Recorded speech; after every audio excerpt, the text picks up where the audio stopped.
Hi, I'm Richy, Hi, I'm Andrew. and we're the hosts of the Well podcast. And in this show, we're going to talk about all things marketing related and the things that RA marketing can do for financial advisors, as well as what we're doing in our own financial advisory practices. Yeah, like Andrew said, we are both active financial advisors, so we're in the field doing what you guys do. And so in this show, we'll share the good, the bad, and the ugly. This episode of The Well starts now.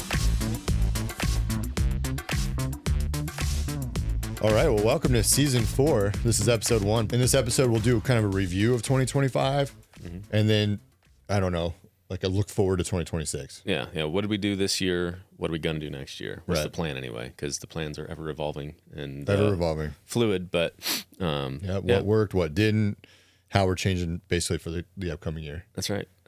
So we mentioned it this morning, but this is like almost to the day, the 1-year anniversary of where we went and said, hey, we're going to do our own independent practices.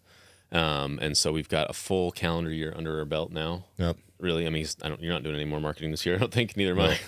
No, I haven't for a couple months, It's actually. December 12th. So if you're doing any more campaigns at this point, it's more power to you. There are a few. We do have quite a few guys actually still running right now. Yeah, there's a ton. Yeah, I was surprised. Which is good to see. The team's done a great job of keeping people motivated to continue. Talking about marketing. RA, if you're not familiar, Yeah. And so, yeah, it's been, I think both from an RA standpoint and from an individual businesses standpoint, it's just been a banner year. It's been really, really good. So excited for what 2026 looks like. But, yeah, me too. Yeah. I just think building a business is fun. And I don't know. If you don't think it's fun, you're probably not building a business. Right. Yeah. I guess it would be super stressful if you let it be. But so I've had fun with that. It's fun to see, like you're saying, with RA Yep. and it growing and then just making decisions, dipping and diving. I made plenty of mistakes this year at PlanWise, which we'll talk about. But overall, really solid year. Yeah. I mean, it's been fun. Do you think there's a thing, like the number one thing that you've done right this year that's like, if I get this, like the overall, I made this decision and it was the one thing that if I hadn't done anything else, I would definitely do that again? Nope. I think I failed a lot more than I succeeded this year. Okay. So I think what I did right was just keep going. I don't know. Yeah. It's kind of a cop-out answer, but just I think just not getting, it's fun to try things if you're doing the same thing and it's just like, I don't know, it gets repetitive and old to me. So, hey, this seminar, we're going to do this thing a little bit different, see how it goes. We're going to do this one a little bit different, see how it goes. Sometimes it works, sometimes it doesn't. But I think for me, the right thing I did was just maintaining the attitude and the posture of like, this is fun, we're having fun, we're learning, we're just keep going forward and doing it however we want to do it. Yeah. Yeah, I would agree with that. I mean, we've always preached consistency, and I think that we both did that, where it just didn't matter if it was a good seminar or a bad seminar or whatever. We just kept doing the marketing and kept going after it. Because I don't think there was any one thing that's like, oh, that I struck gold with that. Like that was the thing that made a difference. There were a lot of little changes that I think did help, but I don't know if there was any one thing that was like, yep, that's the thing I did different, and that propelled me to the next level or anything like that, other than just keep going. Right. And so keep going for me looked like seminars this year. I didn't do anything else. There's plenty of times where I thought, well, why don't I throw a webinar out there? Why don't I do a billboard or what? There's things that are on my mind, like why don't I try that? But really, I didn't this year. I mean, I stuck 100% to seminars. Did mostly dinner seminars, which we could talk about. I don't know how deep we're going to get in on this, but we can talk about anything related to that. Some experience seminars. I didn't do any educational ones, so it was either a dinner or an experience. Yeah, same. We didn't do anything on the educational side. I don't know if that's like, because you and I tried one, and the educational. Yeah, we did that. I can't remember what it was. It was at the community Delaware. Center. Yeah, Delaware Community Center, and we ended up like bringing in pizza because like registration numbers were low and we just couldn't get a lot of traction there. And I think at that time, both of us were like, "This is not our style." Like it didn't feel right for us. And I've kind of, I don't know, I've wanted to try to do an educational thing, but like I just haven't found like the message that I want to deliver, because I feel like the content that I deliver at the seminar at this point, it is educational, but it's so broad that I don't know that anybody walks away with like, this is my tangible thing that I learned. Right. Although, people always say, oh, I learned so much. Like, okay, but this doesn't feel educational to me. It feels more of like hey, you're getting to know my philosophy on things. Yeah. And that's what I'm educating people And neither on. one of us have ever done like a 4-hour, right, class environment.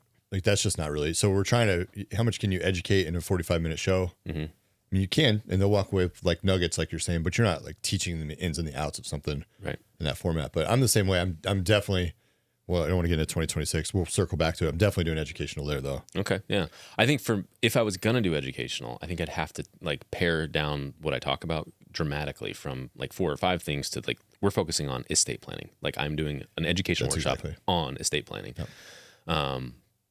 And I actually, I'm not going to do it next year, but I had somebody approach us about, hey, would you come do this at our church as like, as an educational thing? And we entertained the idea, but then ultimately it's not probably going to happen because I don't think he had the authority to offer that, so to speak. And I don't think we're going to end up doing that. But if I was going to do education, I think it'd have to be. Yeah. Because right now I would go pretty broad. And if I just don't feel like I'm giving enough for like to call it educational. Yeah, you'd have to revamp it for sure. Let's do this. Let's swap worst marketing campaign stories. Okay. So what went the worst this year? Yeah. And then we'll do the reverse. What did you think went the best event-wise this year? Sure. Okay, so my worst one, it's a toss-up because I think I had 4 total shows this year that just produced nothing. Yep. Absolutely nothing. But it wasn't necessarily because the seminar went poorly. It was just, it didn't work out. There were 2 that I'll have to say that the worst one was my very first one, but it was a very close second with one that was later in the year. And it was only because we spent a lot of money on it and we got nothing out of it. Like the seminar itself like was fine. Like the venue was good. The food was iffy, but we corrected that later on in the year with that particular venue. But just, we spent so much money and got completely goose egged out of it. So that one probably hurt the most. Yeah, because if you're 6 or 7 deep and that happens, right, it's no big deal. You're fine. But the first one, I was just like, dang, that was the first one as a solo group. Like, yeah. And I was like, man, everything was buttoned up. It worked, but we just didn't get very many appointments. And I think the thing that was weird about it is we did a lunch and a dinner on the same day, which we had done many times in the past. Yeah. But at that particular venue, the lunch just didn't turn out. Like we got nothing. I think we had 5 people there. Yeah. And that was our very first show of the year. And it was just like, still got that minimum. Yeah. And still had the minimum that was, I think it was $2,500 for those 5 people. And it was just like, that was expensive in our, so that one was probably the worst, I think, but that, I don't know, it was shaking the rust off, just doing that thing. So the one that was like the most disappointing was one of our experience ones, because I was really excited about it and I thought it was going to go really well. And the event itself went fine, but we just didn't communicate terribly well with the venue, and the venue didn't communicate terribly well with us, and we got absolutely nothing out of it. Just like, I don't think we even got any appointments. We got some set, but none of them stuck. It was one of those like, okay, this was a complete waste. And ultimately made us make the decision that particular experience at that particular venue, even though we like it, the consumers are not responding to it. And so we're just not going to do it again. So that was my worst. How about yours? That hurts. I was sitting here trying to reflect on it. No, I'm not. I know exactly what it was. It was probably the most I don't know how to say that.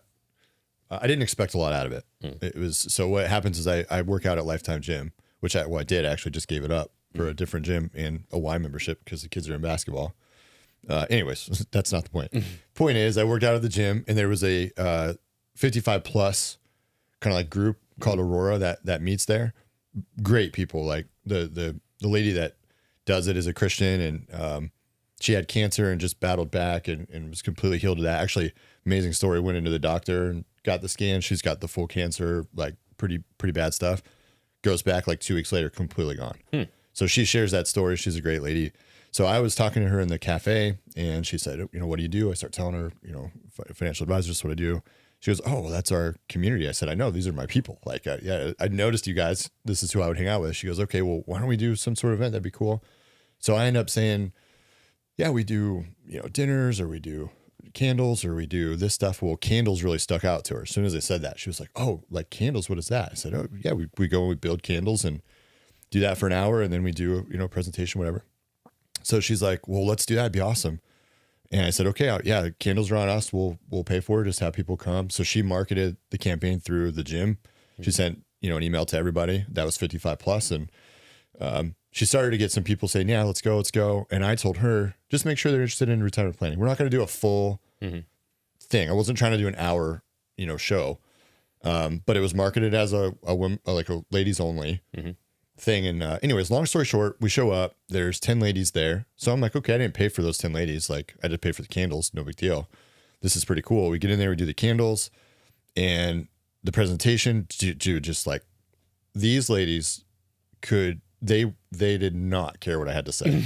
They were absolutely 100% not there for anything retirement planning. Right. Like absolutely nothing. There's only one that would even remotely look at me during the presentation, and nobody set appointments, and everybody just wanted the candles. Like I just felt that was the most used I've ever felt. Yeah. Like I know people come for the meals and whatever, and I'm fine. I've grown to just be okay with that. Right. But when it was the entire group of ladies, only there for that, I was like, dude, that was such a waste of time and money. I think we spent $500, so it wasn't like a huge expense. Right. But still, so by far that was the most disappointing one. I didn't expect the world to change out of it, but I thought something, Yeah, especially when you're kind of basing it on like almost a relationship of like we're. Yep. I'm helping you out. You're helping me out. Like there's, everybody's scratching each other's back. And then the worst thing is right at the end of it, I do, talk about estate planning. I'm not an attorney. I do the whole thing, but I talk about living trust real quick. And the lady gets super offended right in front of me. First time she even woke up. She's not been awake this entire time. She wakes up and is mad at me. So, and then instead of waiting till after, she's trying to like combat me right there live, while I'm presenting. And she's like, "You're wrong," or like that. I'm like, "What? What are you? Help me understand what you're saying." She's like, "You're wrong. My friend is an attorney, and she just told me this, this, and this." I'm like, "Okay, well, why don't we talk about it after? I'd love to hear what your friend said." And she kept trying to like intercede and go like, so that happened. And then we step out and we have this conflict. I ended up calling an attorney to make sure I was right. I was right. I see her later at the gym. She still thinks I'm wrong. I'm like, I respect what you're saying. And I appreciate your experience. Right. Let's just part ways as friends. Right. Let's not talk about this ever again. Yeah. So that whole thing, I was just like, man, now I don't even want to see this group when I go by at the gym. I'm trying to like work out in times they're not there. So that by far was the worst experience this year. Oh man. Well, that's a bummer. Yeah.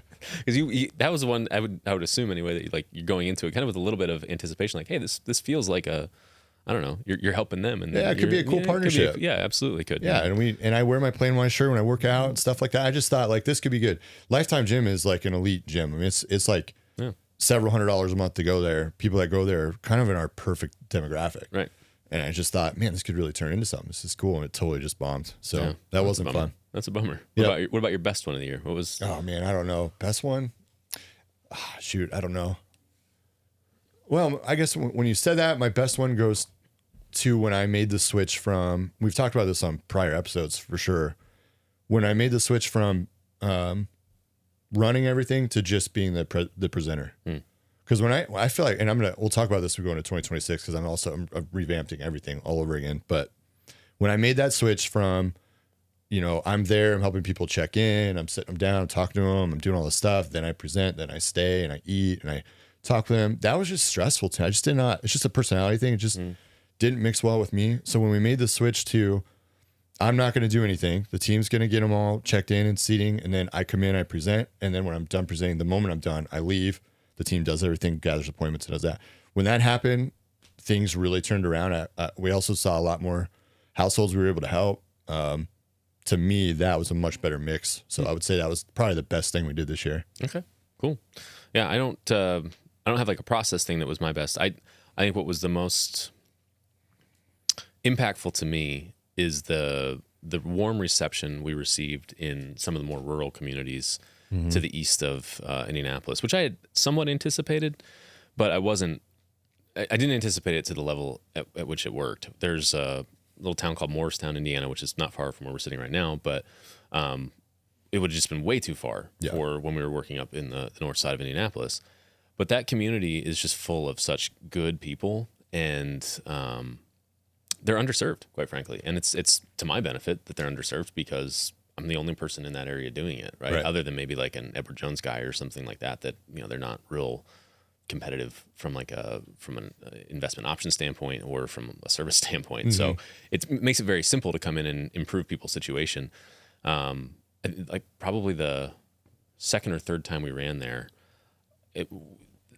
the attendance at the seminars at those venues out east to the city is bonkers. It's like 75-80%. It's crazy. Wow. Crazy good attendance.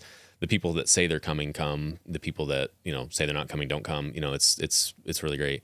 And we get high appointment ratios and a high conversion ratio off of those appointments. Not all of them are super wealthy or really big, but there have been a handful that it's just been like, that made the whole year worth it from a marketing standpoint, using that venue, and just the partnership with the venue in particular. One I'm thinking of is Copper Kettle.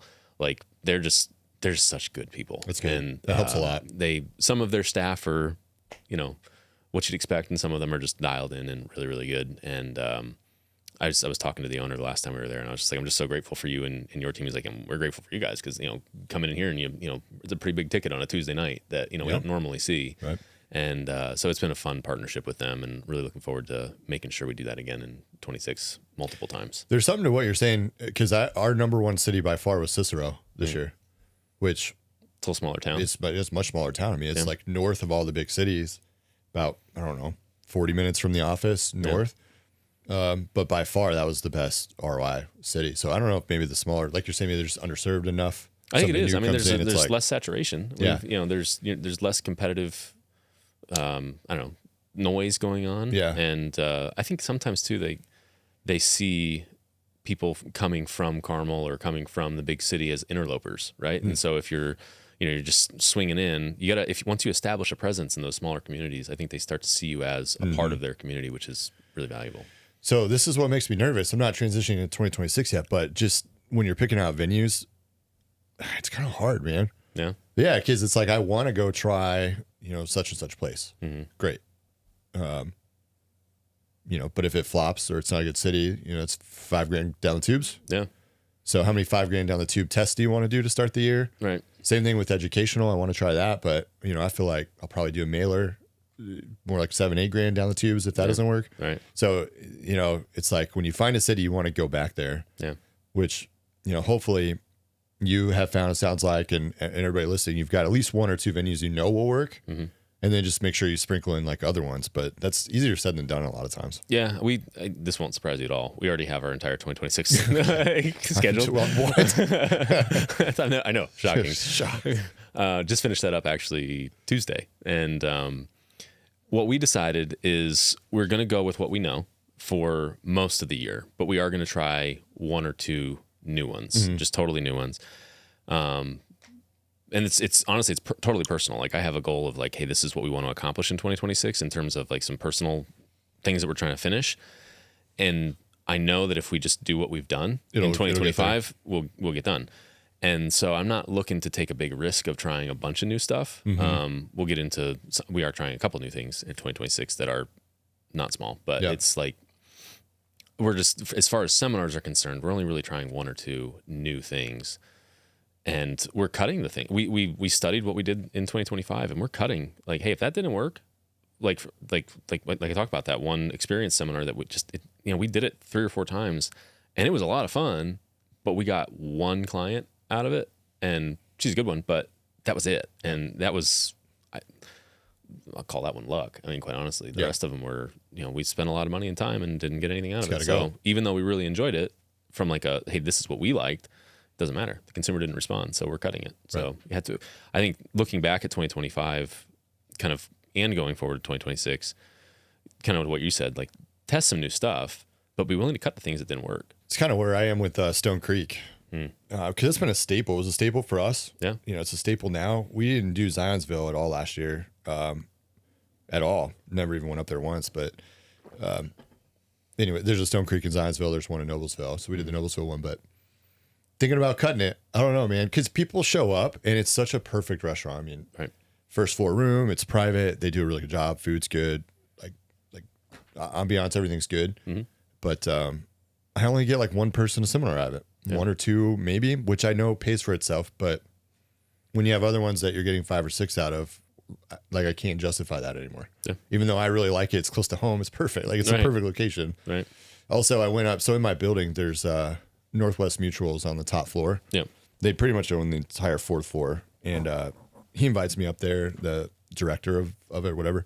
I go up there, super nice office. They've done a beautiful job with it. And you walk through. And I still don't know if he was like kind of flexing on me a little bit. Just to be like, I know you're independent and you're down there and, we're up here and we're Northwest Mutual. We do XXX a year, Whenever I have whenever somebody tells you when you first meet them how much production they do, I instantly kind of build a wall because I just think, dude, we get it. Like, cool. I know how big you are. Awesome. Yeah. On the flip side of that, I know this business can be kind of lonely. And if you try to tell your family how much you're doing, they don't understand it. Yeah. So it's like, I'm trying to figure out, I guess I understand somebody wanting to, they're proud of what they do and this stuff, but you could tell if somebody's just doing it to flex. Kind of felt like a flex with him. Anyways, he ended up telling me, I said, are you guys growing? He's like, yeah, we're growing pretty good. I said, you know, my goal at Plan Wise, if it right now, I don't know if it'll change, moving target, but kind of ultimately for me, I have my office in Fishers, or right kind of on the border of Indianapolis and Fishers. I'd like to open up one in Noblesville, and I'd like to open up one in Westville. So I have 3 locations. So he asked me about that. I told him, and then he ended up saying Noblesville is where he wants to open up a Northwest Mutual. And it would be right next to that Stone Creek, which is what got me thinking about it. And I'm like, you can't have it. Yeah, that's mine. So like part of me is like, I don't want to give up Stone Creek because I don't want to give up like the name of right. I don't know. There's a billboard right there that I kind of want to get this year and those things and kind of just claim that as mine. But I like the competition too of, you know, even a bigger firm like that, because I've sent clients from my office upstairs to go get your money and come back down. Yeah. I've been able to do that twice in this building, which is always kind of fun. So, all right, yeah, go over there and bring clients that I could take from you. I'm cool with that. Yeah, exactly right. Yeah, that's nothing wrong with a little competition. Yeah, I love it. So you stuck just to seminars, didn't do any mailers, right? No mailers. I only did Facebook advertising this year, only digital. Okay. I did one mailer. It was beginning of the year-ish. Early in the year. Yeah, I think it was our second or third. Might have been our second campaign. And it worked fine. You know, it didn't blow my doors off or anything. I did the hybrid model where we did some Facebook, we did some mail. And I'd have to go back and look and see, you know, what if we got more results from the mail versus the Facebook. I don't think we did. I think it was about the same. I think we got one from each basically. I don't know. What I've said to the team is I'll do mail again, but I kind of want to keep tapping the digital side because I don't think a lot of people in my market are tapping the digital side yet. And so it's still kind of a blue ocean for me. I don't know. I like mail. I like that we have mail, but I think it's going to be hard to change my DNA away from digital because it's just what you and I have done. That's what I think about too. Yeah, even back when we worked at the FMO, that's all we did. Right. So I almost think, am I doing this because it's all I'm just, you know, I just know like seminar. Like if I just pump out digital seminars over and over again, it'll work. Right. So part of me is like, I'm just going back to that, but that's what makes me sort of want to chase something new and see if it works. But chasing something new, especially with mail, it's expensive. It's expensive. I mean, it's very expensive. But if you look at all the biggest advisors around the country, they're all doing mail. So I think to myself, like, you know, I mean, if my process is good, we're closing it. Just bet on yourself and do it. You know. What else we got in 2025? I tried radio in 2025. Okay, yeah, that's good. I did try radio. Toward the end of the year, I think, a couple months you ran it. It was September, October, I think, is when I ran that. I don't know if I did 2 full months or not. I ended up, it was one of those things, it's a small radio station. They don't have really good metrics and data in terms of listenership. So, like, I was asking, like, what can I expect? And they're like, well, we don't really know because this isn't a big enough station to get, I don't remember what the data is called that some of the bigger stations get, but they don't have that at that station. So I was like, well, am I just lighting money on fire over here? Like, I don't understand what's happening. So I did it for 2 months. What day and time or whatever? It was Saturday at 10, I think. It was, you know, it was a weekend, you know. Yeah, not a terrible spot. Yeah, it was a decent spot. 4 a.m. on. Right. Yeah. And we got nothing, just nothing for the first 4 weeks. Yep. And like not even a phone call, like nothing. I'm not saying we didn't get any business. We got nothing. We didn't get people to the landing page. Like it was zero. And so I was like, all right, I'm just lighting money on fire. I'm not getting any meaningful feedback from the radio station in terms of like who's listening. Right. And so let's just stop. And of course, like 2 weeks later, I get 3 appointment requests back to back to back off of radio. And I'm like, what's going on here? Did RA do the landing pages or did the radio? I don't know. Yeah. So I had Keith record the show. Okay. The hardest part of radio for me is since we're securities licensed, we have to get it compliance approved. So I have to transcribe the entire show after it's been recorded, send that to my RIA, and then they go through it and redline it. And then I have to give that back to Keith and say, hey, you need to adjust Which these isn't, things. It's not like just typing. I mean, you have to re-record. Right. He has to re-record. So fortunately, he's good enough at it that the vast majority of what was recorded was fine. And it would just be like, hey, you just got to insert this little line here. And so he was able to make those changes pretty quick and easy.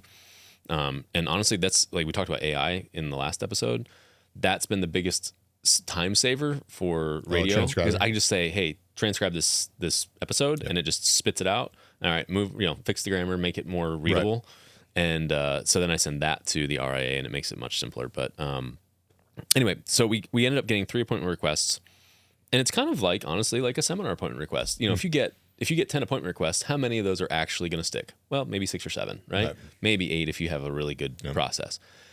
From there, of those 7 people you meet with, 2 or 3 of them, they're not a good fit, and you've got an opportunity with 3 or 4. So basically a third of what you get at the seminar are opportunities, and you might close 2 or 3 of them, right? So the same thing was true with radio. I only got 3, so I had a pretty small sample size, but hey, if I would spend this much money on a seminar, I'm going to spend this much money on radio for at least 3 or 4 months and see if it generates as much revenue as seminars does. I mean, yeah, again, the biggest guys do radio. I mean, it's not a secret. So if you do it long enough, it'll work. Just like you said, being willing to take the kind of the X's the first couple months. Yeah. To get the leads coming in. In our business, you guys know, I mean, we make good money when we do bring somebody on. So it doesn't take a bunch to make it make sense, but hopefully that thing just starts producing, kicking it out. If I close 8 clients out of 12 months worth of radio, it more than paid for itself. More than paid, 10x. And your time too. Yeah. And I didn't have to go out, and I had to give a presentation, I had to buy food. And ultimately it is a little cheaper than a seminar because all I'm paying for is the marketing. Right. I'm not buying a dinner for 20 people. I'm just paying for the airtime. So let's transition to 2026. Anything else on 25? Not really. I didn't start the year with a specific goal, so I hit it, I guess. Yeah. I hit it. That's good. It was a good year. I think overall I'm really pleased with how it all came together. And 2025, I think, was a year of experimentation for us, and probably for you guys too, of like, hey, we're trying new stuff and seeing how it goes. And I just keep reminding myself of that, because there were more goose eggs than I wanted. I think there were 4 that were just completely a total goose egg. And it's just like, man. But I just keep reminding myself, almost all of those were experiments.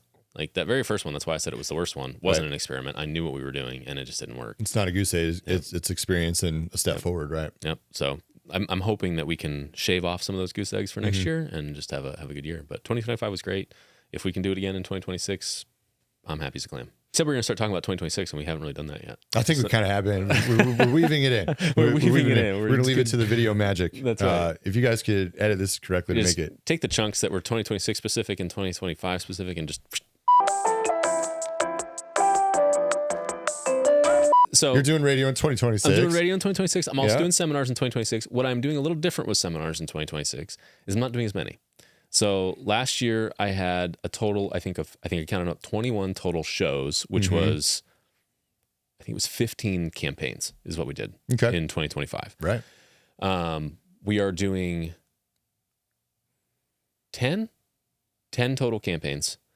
And 15 total shows in 2026. So we're pulling back about 30% of our seminar marketing, but we're adding radio, which ultimately my thought was, well, I'm going to pull back on marketing altogether because, we've talked about before, I'm not trying to make this a massive thing. I just want to get my AUM book to a certain level and just kind of, cruise. And we were talking about it. I'm like, we're actually doing more marketing in 2026 because of radio, but it's lower friction marketing. Sure. Because I don't have to go out and do, a seminar. I'm not away from the house as much. Marketing. And so we're not doing as much, but that was hard. It was hard to make some of the decisions to cut some of these things. Like, hey, I really want to go back to this place. I was like, well, I can't because we got to cut somewhere. And so that venue gets cut, or that time frame gets cut. So what I am definitely doing this in 2026 is I'm not doing a bunch of stuff in October and November like I did this year. Okay. Because I had so much going on in those 2 months. I was just pulling my hair out, like running all over the place, and I get to do as much deer hunting as I wanted to do. And so I was just like, nope. October, like I'll do 1 in October, but I'm not doing November at all. I'm not doing December at all. And I'm only doing 1 in October, not 4. That's exactly what I did this year. And I don't know, man. It's just next year I'll do it different. I'll do it different next year, whatever. This year I lined up all of my winter reviews and any like jet book deliveries that I had in a 3-week time frame. And that's it. Like you had to book in those times, but like it was a lot. It was like, oh, man. I can't even breathe. I just feel like I know it, like even just some RA posts, like RA messages that I wouldn't respond to, or like all this stuff like piling up, like, oh my God, that was so, now that's over. I can breathe. So I think next year I'm going to also maybe spread those out a little bit. Yeah.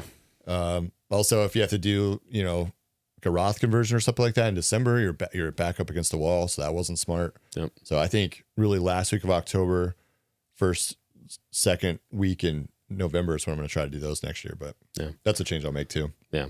Timing all that stuff, the service stuff is challenging because you got to do it every 12 months at least.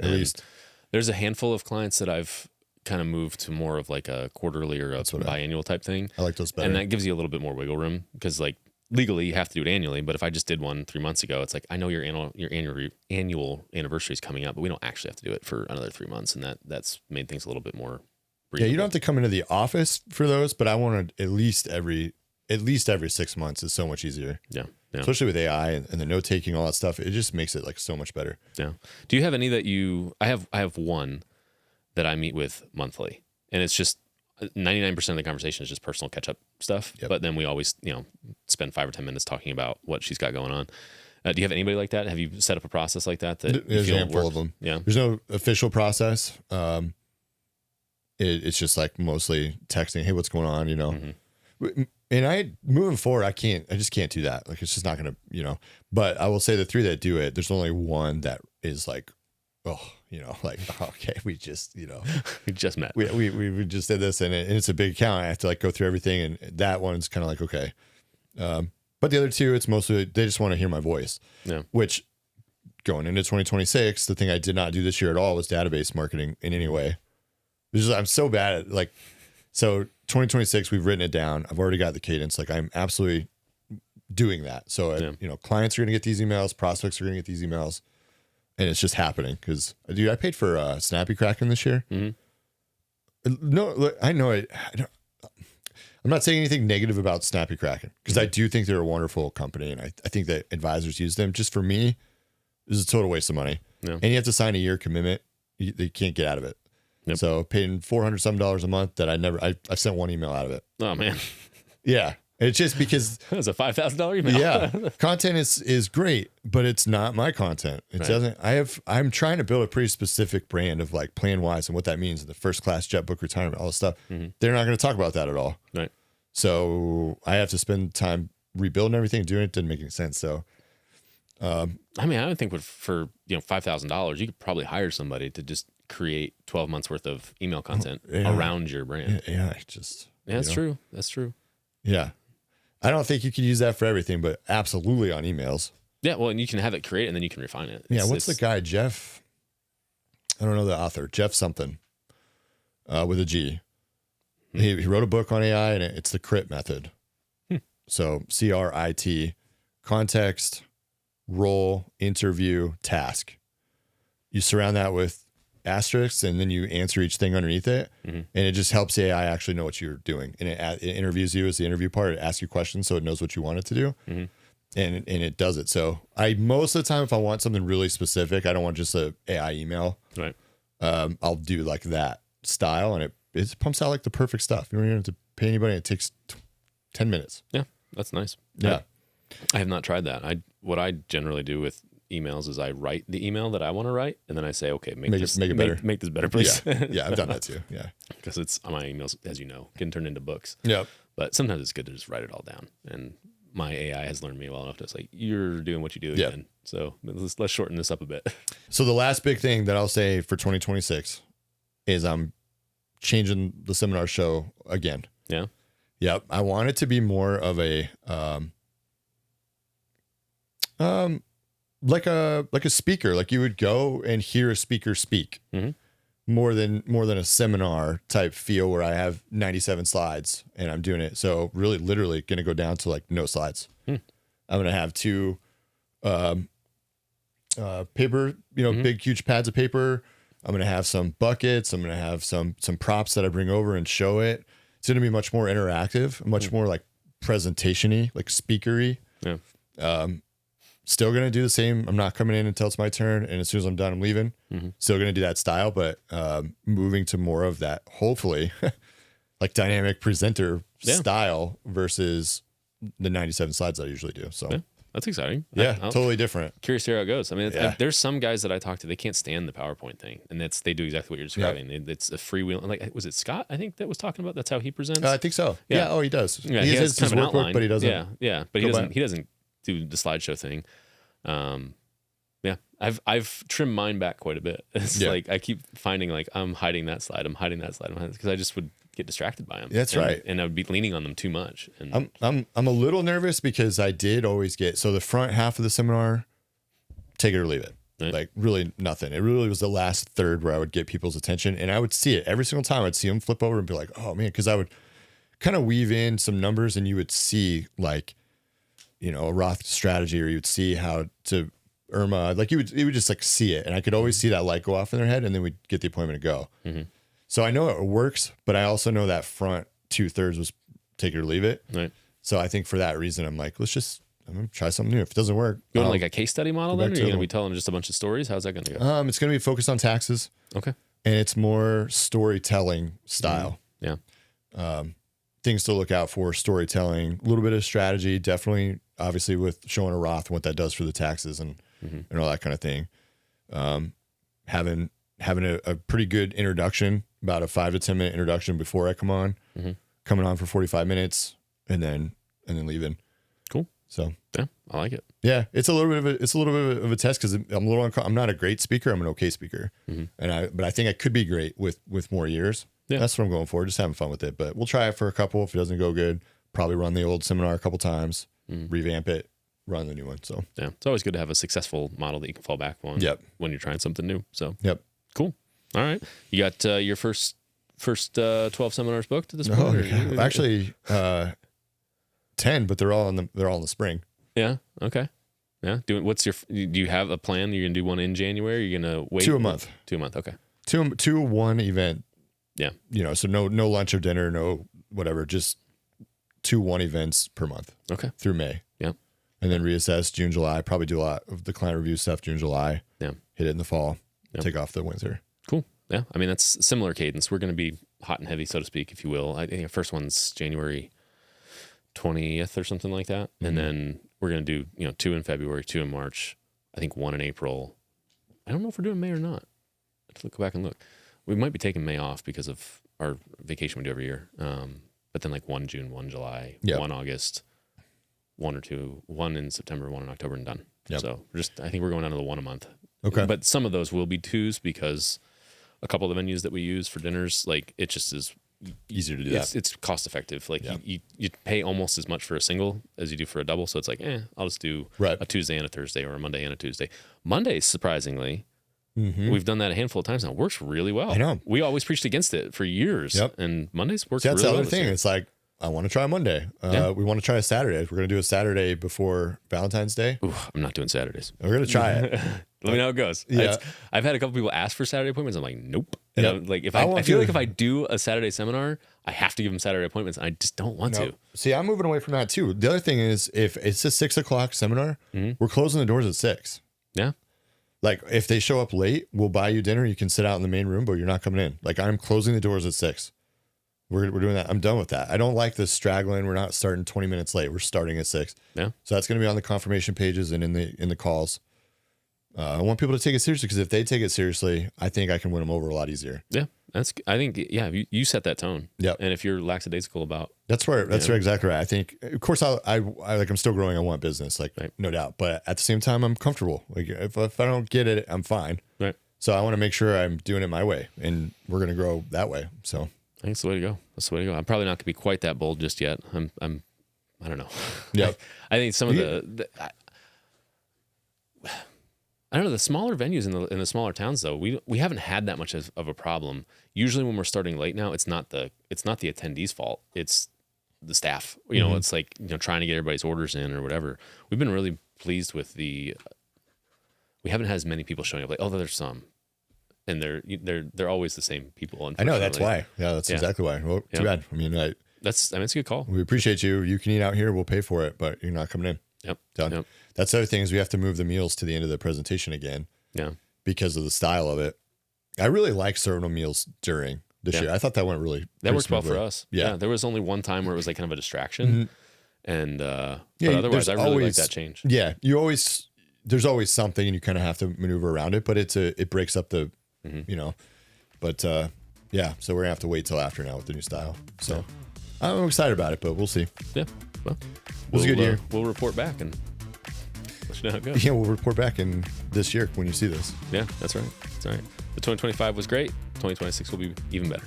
Yep. Okay. Well, thanks for watching. Look forward to some interview episodes coming up with Keith and some big guests. Excited for that. Yeah.